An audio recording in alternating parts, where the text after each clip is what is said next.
felt like some of the messages that were coming through from Southridge and hearing our pastors and our leadership kind of talk about the a life of action was really starting to stir something. I mean, God was definitely starting something in my heart that wasn't really had been a part of my life.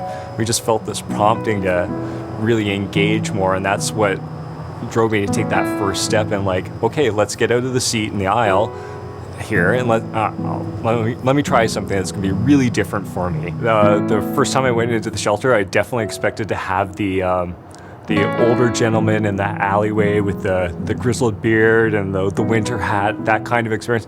And then going into the shelter the first time for my first shift behind the front desk, it wasn't that at all. There were younger people, there were older people, there were people who fit every walk of life. They were just missing housing for whatever reason. So that absolutely changed right then, just seeing that in front of me.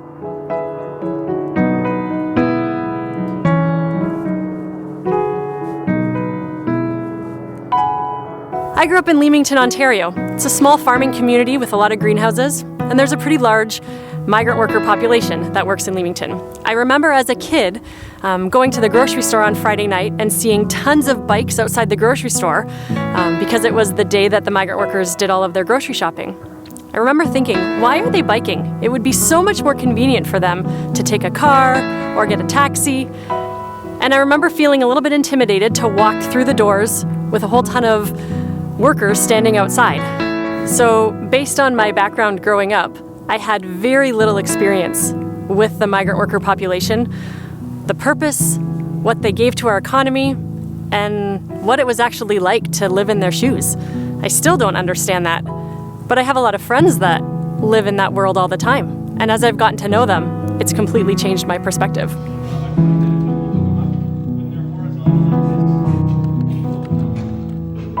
Coming to church at Southridge, looking around at the people that were coming, you would think that they're, middle class or maybe a little bit beyond, and not a community that really had a lot of needs for the people that are low income and so on. And now I see that there's a big need for that, just for even housing, and especially for even people in the with some mental health issues, the housing issues. Even tonight, talking around the table, it was a big deal. They can't find places for themselves to live.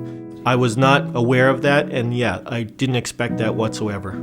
So early on in volunteering, I had someone that I recognized from my own high school.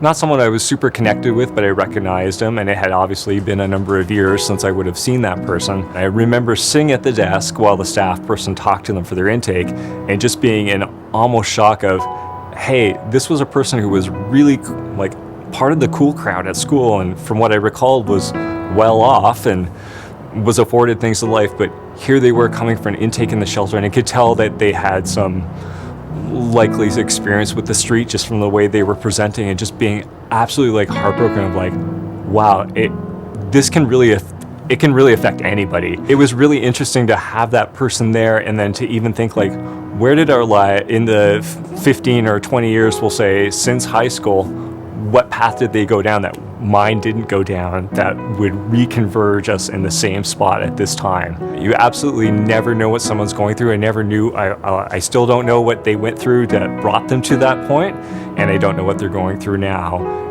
none of which really matters, right? I just want to be able to be a hand up at that moment. That's where I wanted to be.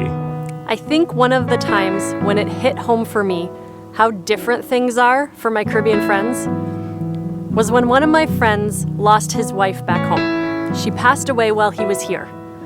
And then not a short time later, that same season, his son was in a very serious car accident and was hospitalized. And through that whole period, he couldn't go home. He couldn't go home to be with his family. He couldn't go home to grieve and bury his wife.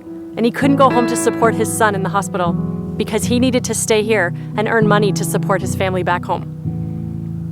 That's not my reality.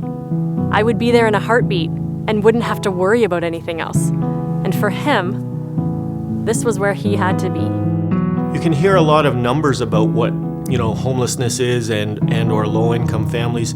Until you actually sit around a table and talk to people, it doesn't make a lot of sense. And sitting around the table and having that conversation and finding out what they struggle with on a daily basis, and that to them, little things like just finding enough money to buy the basics is really a struggle for them. And I would not have realized that that was a big thing here within our community.